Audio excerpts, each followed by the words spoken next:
हो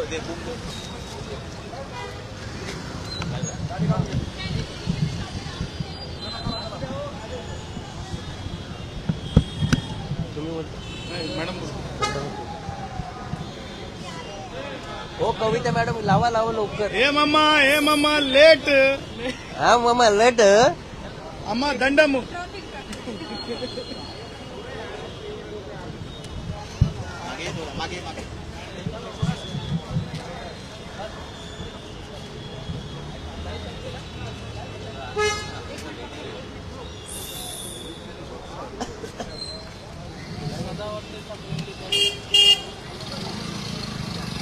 इम्रान इकडे. इम्रान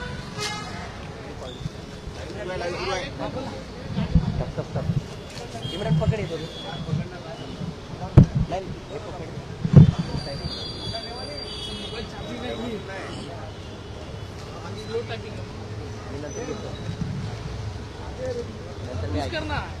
नाही प्रश्न.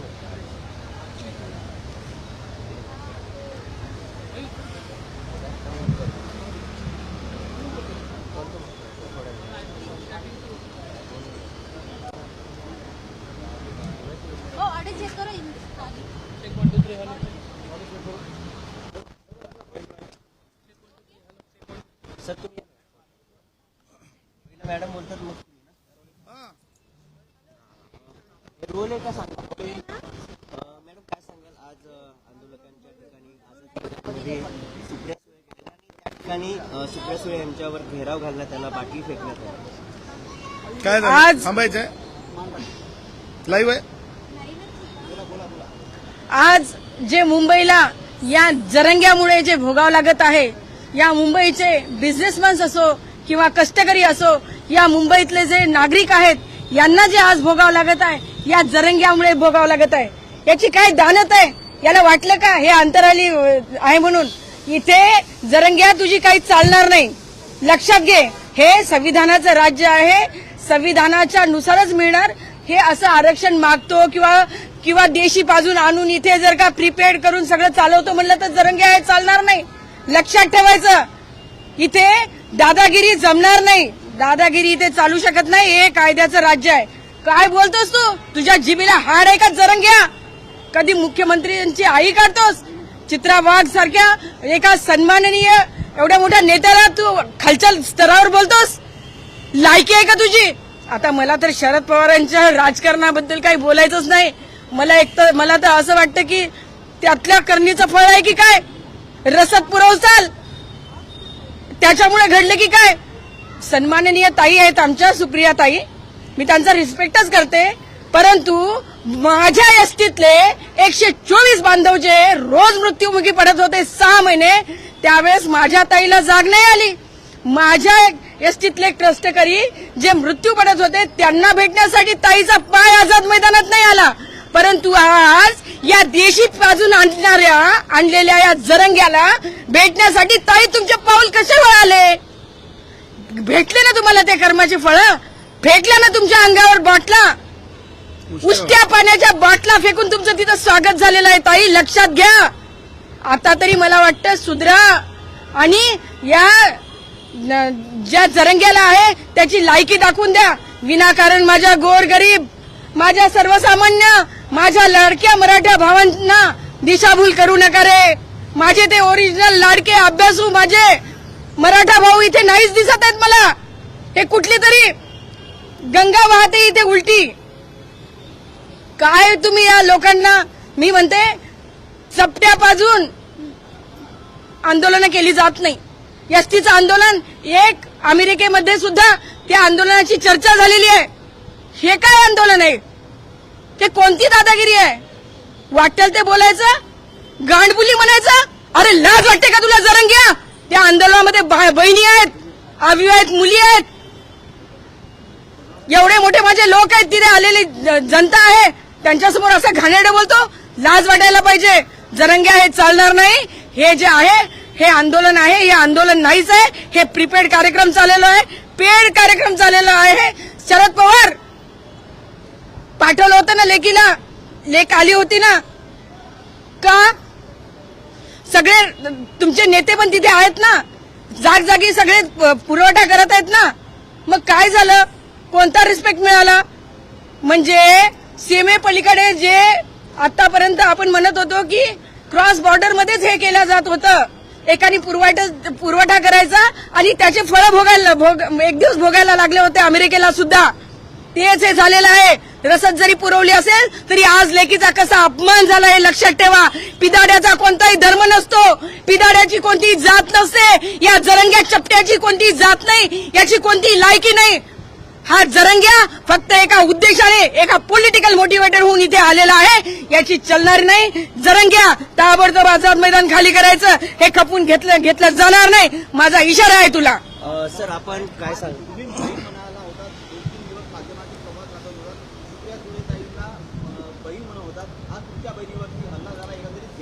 घेराव करणार, घोषणाबाजी करण्यात त्या ठिकाणी बघा, राष्ट्रवादी काँग्रेसचे वयोवृद्ध पुढारी आणि पवार कुटुंबियांच्या राजकारण सगळ्यांना बाराखडी माहिती आहे.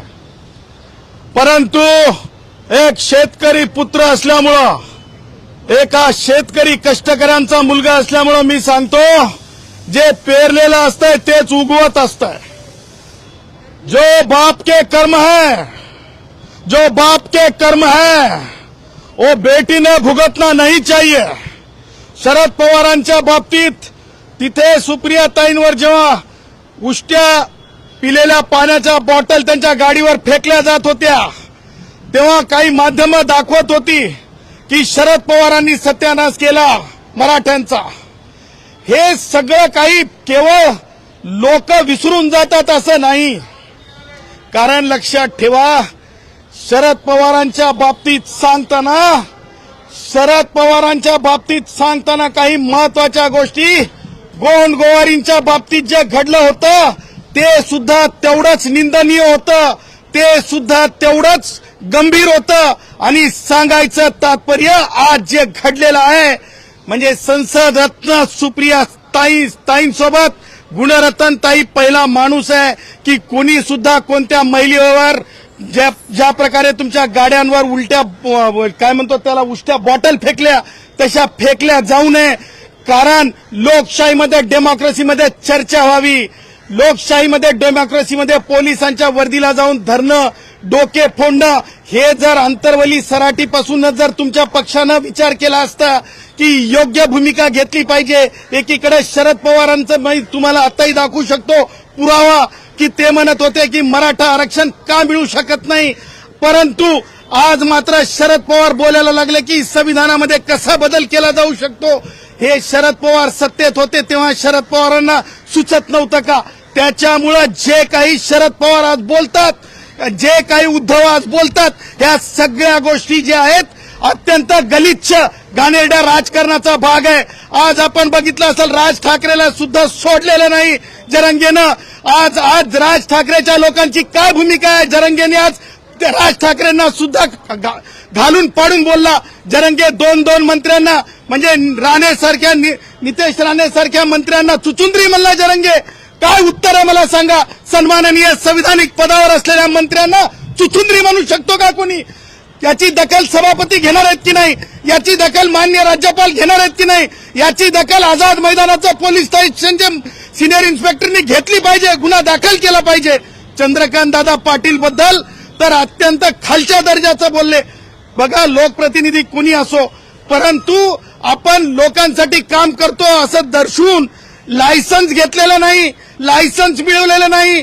चपटी पिऊन बोलणं सोपं आहे, परंतु चपटी पिण्यासाठी सुद्धा लायसन्स असतंय. परंतु आज असं झालेलं आहे की सुसाट सुटलेलं आहेत. आज आपण बघत आहात की मला काही महिला पत्रकारांनी सांगितलं, हे अत्यंत मी गंभीर सांगत आहे तुम्हाला. महिला पत्रकारांनी मला सांगितलं की कशा प्रकारे ते व्यक्त होत आहेत म्हणून. आणि व्यक्त होण्याची प्रक्रिया अशी आहे की एका महिला भगिनी पत्रकारेला जे आहे कशा प्रकारे तिच्यासोबत म्हणजे ज्या प्रकारे म्हणजे अपमानित केलं, ती महिला पत्रकार एका आपल्या कॅमेरामॅनला घेऊन रेल्वे स्टेशन पर्यंत जावं लागलं. लोकांमध्ये भानच राहिलेलं नव्हतं. बरोबर जयश्री पाटलांनी सांगितलं की ते कार्यकर्ते नसून ते कोण आहेत, तर ते जे आहेत प्रशिक्षित लढाके आहेत. आपण जर बघितलं मनोज जरांगे पाटील पाटीलांचं उद्यापासून कडक उपोषण असणार आहे. त्या ठिकाणी ते पाणी देखील पिणार नाहीत आणि एक दिवस पुन्हा एकदा वाढून देण्यात येईल. मी तुम्हाला सांगायलो, जर एखादा माणूस उपोषणाला बसत असेल तर कायदेशीर प्रक्रिया हीच आहे की वैद्यकीय अधिकाऱ्यांना जाऊन शासनाच्या तपासलं पाहिजे. जरंग्या उपोषण करताय हे कशावरून? जरंग्या उपाशी आहे हे कशावरून? जरंगे आम्हाला माहित नाही खजूर खाता है, क्या खाता है, किसको पता है? खजूर खाता है, अंडा खाता है, क्या खाता है, किसको पता है? सब गोलमाल है भाई, गोलमाल है, सब गोलमाल है भाई, गोलमाल है. भूखा है, खाता है, पीता है, किसको पता है? त्याच्यामुळं वैद्यकीय अधिकाऱ्यांना तपासणी का करू देत नाही जरंग्या? हा सगळ्यात माझा बेसिक प्रश्न आहे. आणि जर वैद्यकीय अधिकाऱ्याला जरंग्या तपासणी करू देत नसेल तर ही गोष्ट हे उपोषण कसं आहे?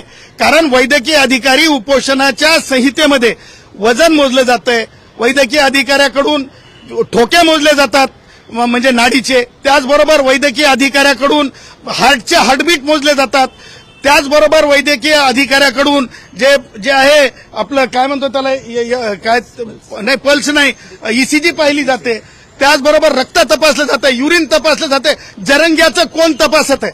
जरंग्या ज्या प्रकारे व्यक्त होत आहे त्या प्रकारे मला एक म्हणजे प्रश्न आहे आणि चौकशीची मागणी करतो.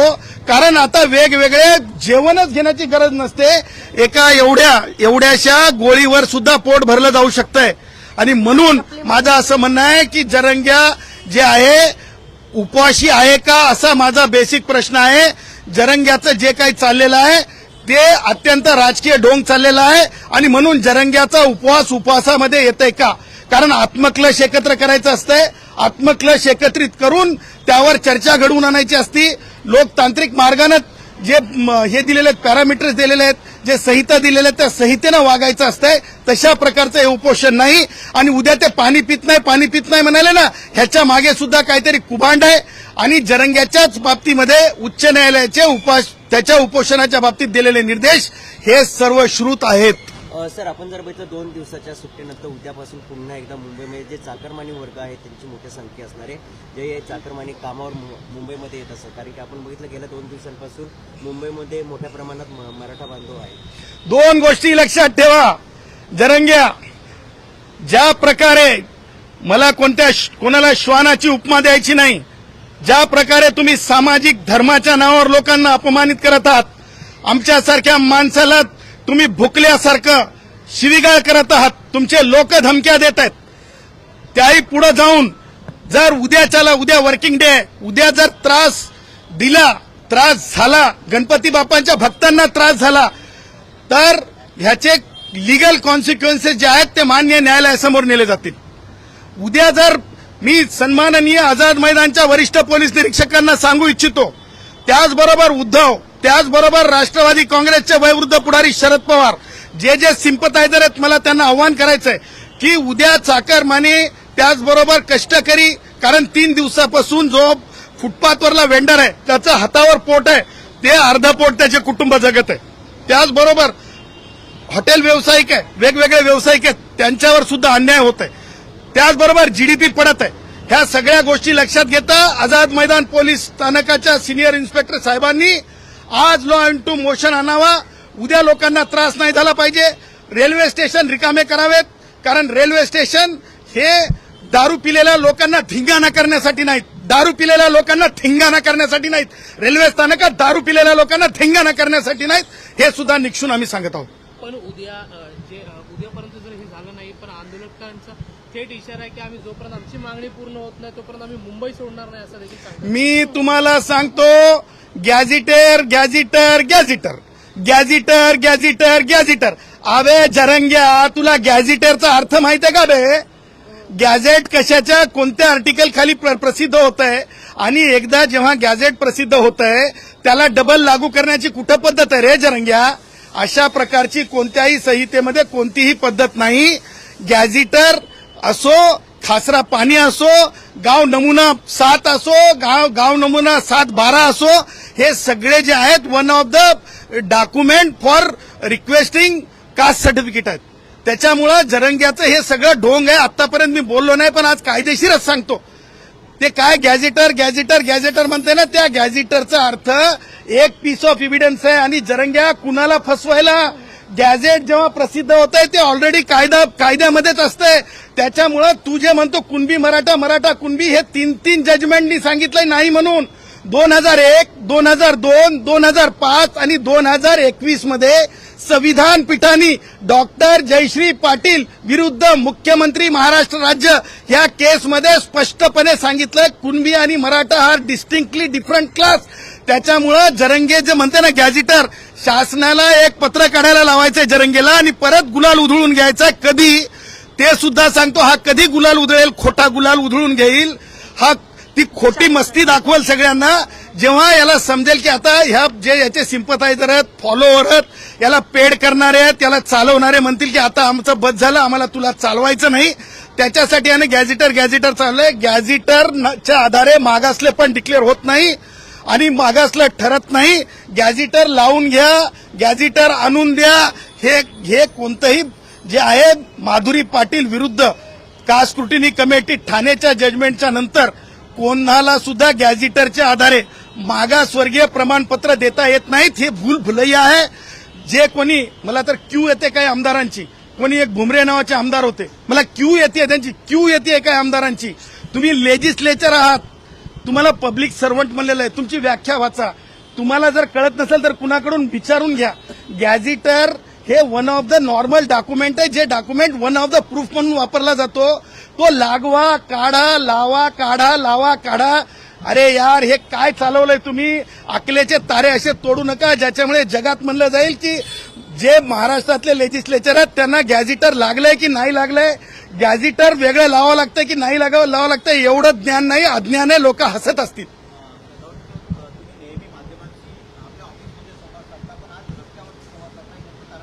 त्याचं कारण असं आहे, भाई जो भी बोलता है डंके की चोट पे बोलता है, जो भी बोलता है डंके की चोट पे बोलते हैं. बम्बई पे वही, बम्बई उसी को प्यार करती है जो डट के बम्बई वाले लोगों के लिए खड़े होता है. बघा, लक्षात ठेवा, आज गणपती बाप्पाचा उत्सव आहे. आज तुम्हाला सांगतो रोडावलेली गर्दी आहे. म्हणजे लालबागच्या राजाला जगातून लोक येतात. लोकांनी तिकीट कॅन्सल केलेत फ्लाईटचे, लोक येत नाहीयेत. जगातून सांगत आहेत. ही जिम्मेदारी जर कुणाची दुसऱ्याची नसेल तर भारतीय संविधानामध्ये राईट टू रिलीजन आहे. राईट टू रिलीजनवर आज गदा आलेली आहे. आणि म्हणून आम्ही ठरवलं की जे कोणी भुकत आहेत ना, सदावते घरात आहे, जयश्री पाटील घरात आहे, ए भाई लो, हम कौन से खानदान से तुम्हें पता नहीं, हम डाकू के खानदान से है, हमें कोई खौफ नहीं. हम जहां भी जाते हैं अपनी बनाते हैं और अपने हिसाब से कानूनी राज करते हैं. इसीलिए हमें कहते हैं एक गुणरत्न एक लाख गुणरत्न कहते हैं. हम पवार फैमिली वाले नहीं हैं जो तुमरे छोटे बॉटल ले जाए. हम वो फैमिली वाले हैं, भारत का संविधान दिमाग में भी रखते हैं और कानून के सामने अर्जी करने के लिए पेन में ताकत भी रखते हैं. हम वो लोग नहीं है जो गंदी गंदी गालियां देके माँ बहनों को, महिलाओं को प्रताड़ित करते हैं, अपमानित करते हैं, भाषा के नाम पे लोगों को तोड़ने की कोशिश करते हैं. हम वो है जो भारत के संविधान को सर्वश्रेष्ठ समझते हैं, प्रभु श्री राम के विचारों को सर्वश्रेष्ठ समझते हैं, पंडित नथुराम जी गोडसे जी के विचारों को सर्वश्रेष्ठ समझते हैं. उन लोगों में से हम हैं. सर, एक शेवटचा प्रश्न आहे की कुणबी समाज जे आहेत मराठी, त्यावर आता उच्च न्यायालयाने आणि सर्वोच्च न्यायालयाने नकार दिला आहे, अशी माहिती समजते. बरोबर आहे. 2001ला, 2002ला, 2005ला आणि 2021ला स्पष्टपणे कुणबी मराठा एक आहे असं डिस्टिंक्टली वेगळे आहेत म्हणून सांगितलेलं आहे. एक. दुसरं, तुम्ही विचारलेला महत्वाचाच प्रश्न म्हणून की गॅझेटर नावाची वस्तू गॅझेट म्हणून पब्लिश झाल्यानं तिचं अस्तित्व गॅझेट म्हणूनच असते. त्या आधारे कोणतंही सामाजिक मागासलेपण दिलं जाणार नाही. त्या आधारे कुणबी मागास आहेत असं लिहिलं जाणार नाही. कारण क्षेत्रीय मागासले क्षेत्र भाग जो असतो त्याच्यातलं मागासलेपण लागत असते आणि ते मागासलेपण सरसकट लावता येत नाही. तशा प्रकारचा भारतात कायदा नाही. भारताचं संविधान तशा प्रकारची मान्यता देत नाही.